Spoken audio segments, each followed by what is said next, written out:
설탕만 넣으면 발효가 아닙니다.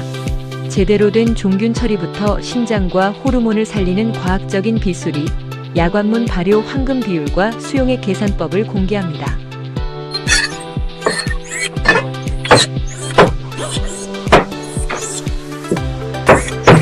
자, 지금 과정은 비수리 발효를 하기 위해서 비수리를 자르는 과정이에요. 약 한 2cm나 3cm 정도로 잘라서 적고 이렇게 편안한 상태로 만들고요. 그리고 비수리의 양의 40%인 배당률이 0.67을 곱하고 물은 5배 정도 넣을 거예요. 재료를 2kg로 하고 설탕을 비수리에 0.67을 곱하면 1.34 정도 나올 거고요. 그 다음에 물을 5리터로 넣는데 30% 수용액을 만들 거니까 1.5kg, 그렇게 해서 합이 1.84kg 정도의 설탕을 넣고, 종균은 콩가라서 강추 종균을 넣고요. 다른 사과 종균을 하나 정도 넣어서 비수리 발효를 할 거예요.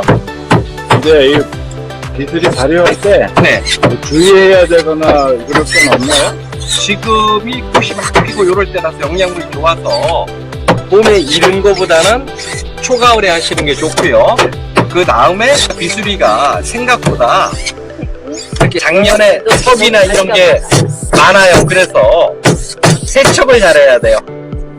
세척을 잘하지 않으면 다른 풀하고 뜯을 때 티겁지가 많아서 꼭 세척을 잘 하셔서 담으시면 됩니다.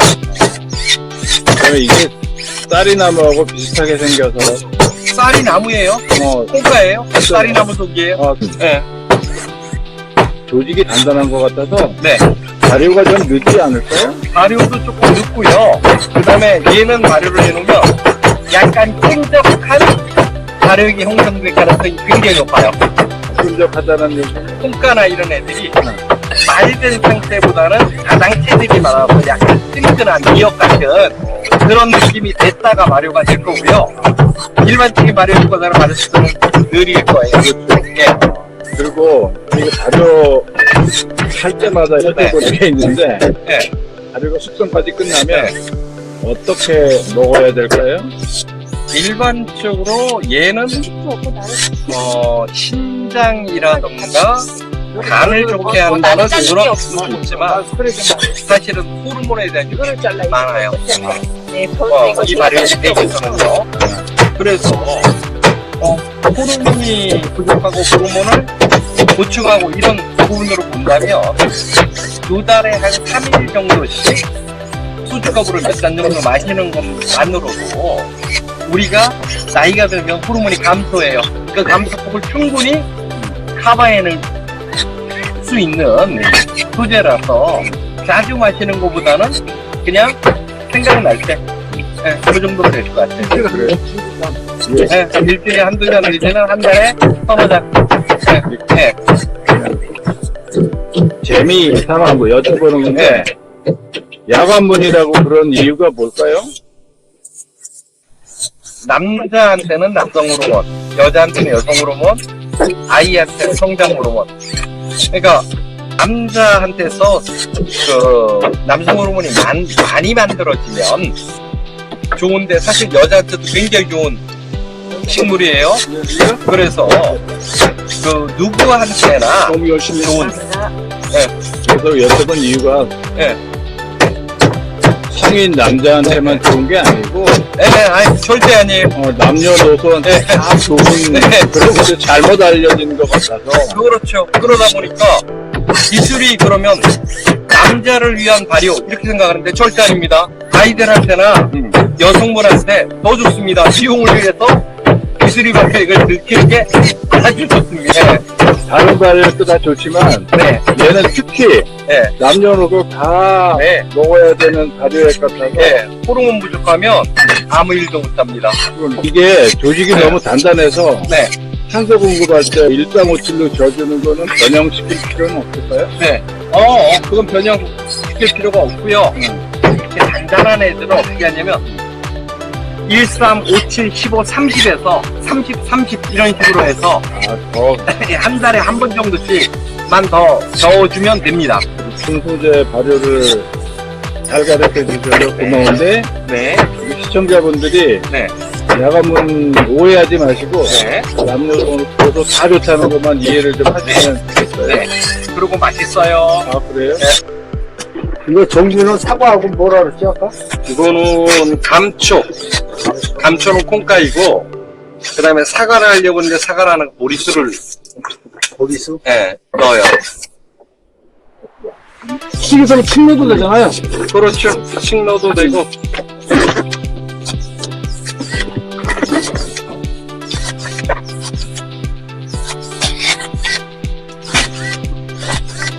교수님 네. 그 종균 처리하시면서 네. 발효를 할 때 네. 종균 처리한다는 게 뭐 잘 알려지지 않은 것 같은데 네. 종균 처리를 하는 거하고 안 하는 거하고 무슨 차이가 있을까요? 발효는 미생물이 물질을 분해하는 거예요. 종균 처리를 하지 않고 설탕물만 넣거나 뚜껑을 딱 닫아 넣는다는 건 미생물을 안 키운다는 얘기예요. 네. 그건 발효가 아니라는 뜻이에요. 그래요? 발효를 한다면 반드시 어떤 미생물을 어떻게 처리해, 술을 담을 때는 어떤 누룩을 써, 이게 기본인데 발효를 한다면서 종균 처리를 안 한다는 건 발효의 개념 자체가 안 잡혀 있는 거죠. 그래서 발효를 한다면 반드시 어떤 종균을 넣는데, 지금 하는 게 비술인데 비술이면 콩가예요. 그래서 저는 그냥 콩가의 감초를 주종균으로 삼고, 그 다음에 그 목분유에서 나온 보리수를 갖고 보조종균으로 삼아서 종균 처리를 하는 거예요. 종균 처리가 안 됐다, 그럼 그건 발효가 아니다, 이렇게 생각을 해도 됩니다. 그런데 네. 이 시청자분들이 네. 종균이 없잖아요. 네. 종균을 어떻게 구해요? 우리가 발효가 일상화되어 있거나 이렇다면 큰 문제가 없었을 건데, 사실은 발효를 모르는 거예요, 너무.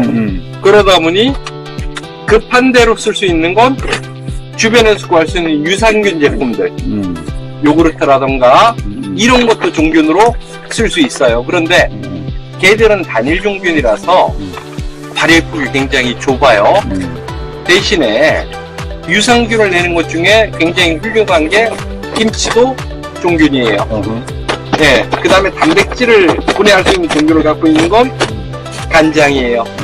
그래서 전통 발효식품에서 균주를 유래시켜서 사용을 해도 되고요.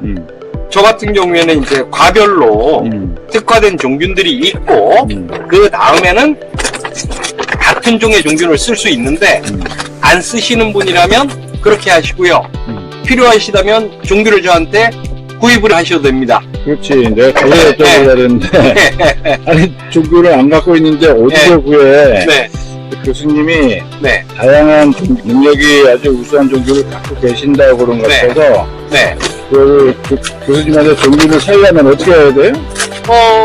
유튜브에 제 연락처들도 있고요. 그렇게 하시면 될 것 같아요. 그래요? 네. 끝으로 네. 분명한 거는 네.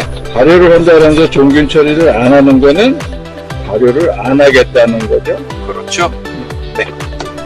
종균 처리를 하시도록 네. 이번 유튜브에서 네. 잘 보셨으면 좋겠어요. 네. 감사합니다. 네. 올바른 종균 처리가 진짜 발효를 만듭니다. 신장 건강과 호르몬 활력을 되찾아주는 비수리 발효액으로 건강한 일상을 만드세요. 구독과 좋아요, 알림 설정으로 더 전문적인 발효 과학을 만나보세요.